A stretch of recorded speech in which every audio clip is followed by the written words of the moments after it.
warned you. If you go through this, you will create inflation.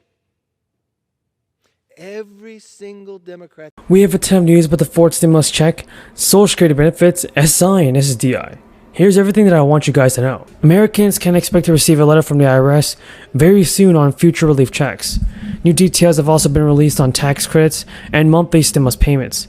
Over 1 million low-income households have currently qualified for a one-time $500 relief check, and taxpayers should expect their mail for some good news soon.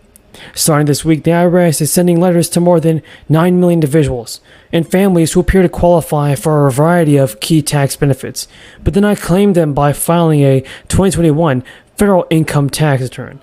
Many in this group may be eligible to claim some or all of the 2021 recovery rebate credit, the child tax credit, and the earned income tax credit, and other tax credits as well. The IRS Commissioner Chuck Reddick has also announced that the IRS wants to remind everybody that's potentially eligible for this payment that they may qualify for these valuable tax credits even if they are not required to file a tax return. They may still qualify for several important credits. We don't want to overlook these tax credits, and the letters will remind people of their potential eligibility. Until people claim these benefits without charge, the Free File tool is going to remain open for an extra month this year. Until November 17th, that is. The tool enables people whose incomes are $73,000 or less to file a return online for free. Individuals whose incomes are below $12,000 and couples whose incomes are below $25,000 may be able to file a tax return to claim the recovery rebate credit, which covers any stimulus payment amounts from 2021 that they may have missed and the child tax credit as well. In an effort to help families fight inflation, the New York governor has also announced last month that people in New York will receive an average payment of $270 through the state tax credit program. As part of the 2022-2023 New York State budget, New York taxpayers could receive a check for two different payments under the Empire State Child Credit and the Earned Income Credit. And while the payments will come out as a relief for many, most of the state's nearly 20 million residents are eligible. Around 1.75 million low-income New Yorkers and families are eligible for payments. This program will actually put money back into the pockets of nearly 2 million New York families struggling to make ends meet in the face of the crisis.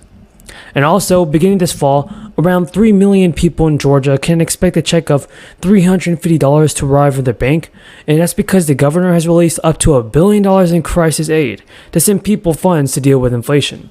Despite nearly $3 billion in excess revenues flowing back to taxpayers next month, Massachusetts residents are already urging for more financial relief from lawmakers at least.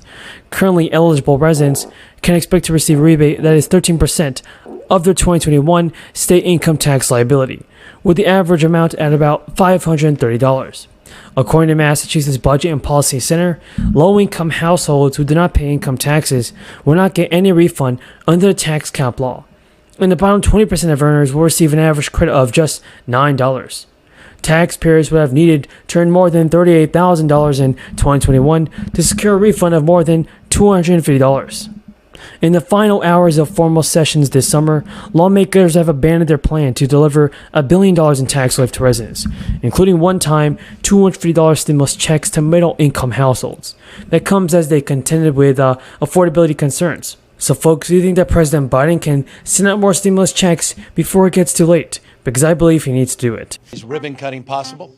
As Senator Newman pointed out, this has been a 6-year journey to locate anew at this site some 48 different CBOs, all coordinating in a collaborative fashion, the likes of which you rarely see as it relates to homeless delivery in this state, and for that matter, even across this nation. Mr. Mayor, thank you for your kind words. Thank you for your leadership. Thank you for your incredible support of CareCorp, which I'll talk a little bit more about in a moment. Chief, thank you for your leadership, but also your stewardship, for your faith and devotion to the cause that unites us here as well, and changing the conversation, changing the paradigm of engagement.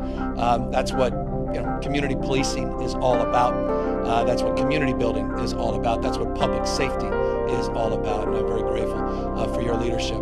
To Senator Umberg, talk more about in a moment, is truly, as Josh said, a champion of CareCorp. It was the principal sponsor of that legislation and what it holds as a promise moving forward.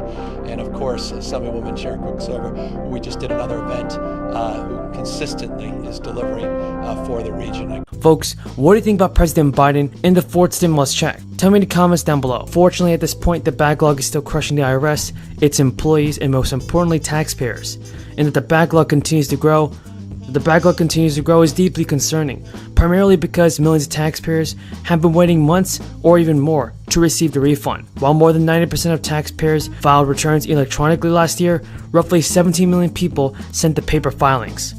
The agency is processing more returns compared to a year ago, and it continues to make substantial progress on the backlog. But the agency in March shared plans to hire 10,000 workers, starting with 5,000 new employees. Now, new changes will be made, everybody, to President Biden's economic agenda. Lawmakers are finally addressing the rising inflation rates. Democrats are trying to find a new way to send out more financial aid to Americans, and recurring stimulus checks may be passed. Nancy Pelosi said today that Democratic leaders will gauge the party's support for President Biden's proposed gas tax holiday, but stop short of endorsing the idea. This is suggesting a rare break between the Speaker and her White House ally on an issue that's threatening Democrats' prospects at the polls in November. Speaker Pelosi said in a statement, "We will see where the consensus lies on a path forward for the president's proposal in the House and the Senate, building on the strong bills to lower prices at the pump already passed by House Democrats, including the Consumer Price Gouging Prevention Act and the Lower Food and Fuel Cost Act." The statement represents an enthusiastic response from a Democratic leader who is typically supportive of the president's agenda and reflects the concerns of a number of Democrats on Capitol Hill that suspending the federal gas tax simply won't show up as a significant savings at the pump. Democratic Representative Neal, chairman of the House Ways and Means Committee, told reporters the challenge on the gas tax is the savings really going to flow to the consumer, or is it going to be pocketed by the oil companies? And those are legitimate questions. Pelosi's legislative references were to a pair of bills designed to reduce gas prices. One by curbing price gouging and the other by promoting homegrown biofuels.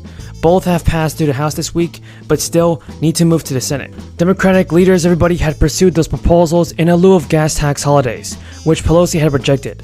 At the time, she said there was simply no guarantee that the savings would pass along to consumers. The same concern is surfacing this week among other leading Democrats who had been long leery that a suspension of the federal gas tax, which has stood at 18 cents a gallon for decades, would translate into lower prices at the pump. Representative Neal stated, "We've got to figure it out again. Who gets the money?" And all of a sudden, it's a tiny savings for the consumer and big savings for the oil companies. It doesn't accomplish the goal that we want to see. What the administration idea is, and then we'll figure out how to react from there. In promoting a gas tax holiday, Biden said it would help struggling families through their bustling summer travel season. He's not only urged Congress to suspend the federal tax, but also called on states to suspend their own fuel taxes, which averages at 26 cents a gallon. Understanding or push back on this rhetoric that we don't have a substance abuse issue and problem in our country, especially with even some, legal pharmaceutical companies pushing, the opioid, contributing to the opioid crisis right here at home. And many of my colleagues continue to actually benefit through political contributions from some of the same folks that continue to push those drugs